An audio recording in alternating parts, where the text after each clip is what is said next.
once once you log in, then you go and going to home page. First download Ignition Designer launcher. You are going to download from there.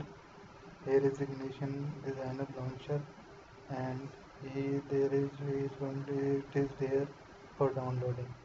Then you go to Ignition Design, go to download, going to software, and download Ignition Designer and install Ignition Designer.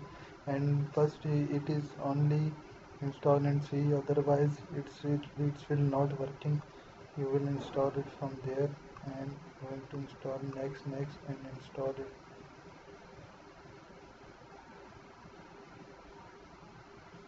And the Ignition Designer installed, and here it is the icon in desktop. Thank you. Please subscribe my channel and click the bell icon below.